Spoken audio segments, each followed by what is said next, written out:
Welcome back to another episode where we are exploring the importance of visual thinking. Some people call it mind mapping, sketchnoting, all different names. So let's continue on. There has been a video that goes through this. In the most recent video, you saw this sort of created in real time, and perhaps you're ready to go. That's great. Again, these are all just sort of different ways to think about it. You really just got to dive in and do it. But I'm going to turn the page here and do another one in real time. So as always, you want to put down your date, whatever you're doing. Let's say ideas for starting sketchnoting. I'm not going to do any fancy editing here, so feel free to fast forward, double speed, whatever you want to do. Okay, boom.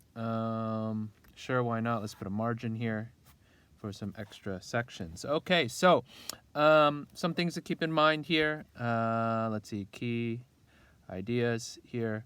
We're going for practice. Practice, practice, practice. It is a very cliche thing, but like most things in life, you need to practice. So don't look at trying to be perfect. Don't be jealous of all those seemingly really nice handwriting online. We're not looking for perfection. We're looking for progress. Okay. Another thing to remember, it's not linear. Okay, now, of course, you need some sense of logic, and even here, I'm looking off to my notes on the side. That has some order to it, but I also want to try to pick out what's most important. You're sort of seeing what emerges, and sort of from our exploration here, you can then summarize things. So one of the first things I wanted to do, I'll dive right in, is prompts. Maybe you're not sure how to practice this. So again, maybe this is in a class or lecture. Maybe you're watching a video like this one, okay? But there are some other things that you can do. And what are the characteristics of these good topics? What might be a good topic? Okay, well, maybe you want to draw something about your daily life. Maybe you want to do something about your life story, okay? What we're looking for here is sequence and also causation. Right, basically what that means is connection and sort of the why/how. You could talk about like routines. You want to illustrate some sort of daily routine. Then you could also talk about, well, if we just focus on the word story, we can find that in so many things. So it could be literature, all right? Maybe more modern things, media. All right, whether it's movies or shows, all right, pick something and try to then write out, illustrate how things are connected. So if you really want to go meta here, you sort of have a thing, person, place, or thing. You have the thing around it, which is sort of a boundary. It demarcates it to other things, and then you have some sort of connection, and this shows the sequence or the flow. Okay.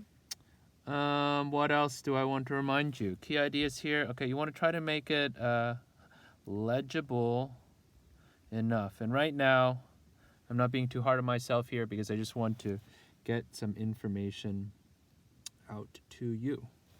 When we're approaching this, another thing to think about, and notice I just made sort of a boundary within a boundary. You could either approach it from existing knowledge, all right, something that you don't need to do any research about. You just know it, okay? We all have these things that we could talk on end about.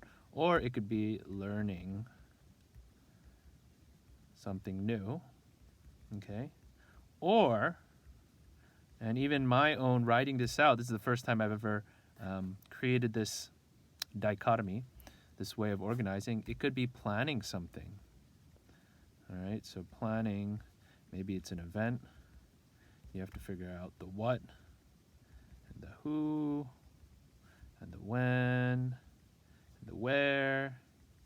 Okay, this can help you in planning things out. Okay, let's see. I'm going to pause here, although I'm not going to hit the pause button. Another way to think about things, again, I'm just going with the flow here. You think of it as, let's say, I've used the word sequence already, but logic, sort of, if this, then that. Okay, you could also think of a hierarchy, sort of a structure, an order of items. All right, if you think of outlines, that's often like that. You have topics and subtopics. And again, just another way to say the same logic thing is thinking about the relationships and associations with topics. And so that word association, if we go meta here, that's often this sort of mind map. You have a main idea, and then you have smaller ideas, and then you can go out further and further. And so remember, if you are watching this series of video for the first time, take a look back at this one before, and even more sort of practical tips here. Okay, I'll leave you with a few more key ideas. All right, don't worry if it's not art. All right, although by virtue of doing it, you actually are expressing your thoughts, but it's not sort of art or artistic in the typical sense, and we usually are much, we're a lot harder on ourselves than we are on others. So you might be fearful of doing this thing because you're like, hey, this is not good enough. Use it when you're stuck. You just start drawing it out, writing it out. And then first, it's for yourself. So even though others might understand, do it for yourself first, and then for others, and maybe you do more iterations. And of course, what I'm doing right now is by definition for other people, and I'm not sure exactly how effective it will be. And so that's what I'm trying, sort of different approaches to it.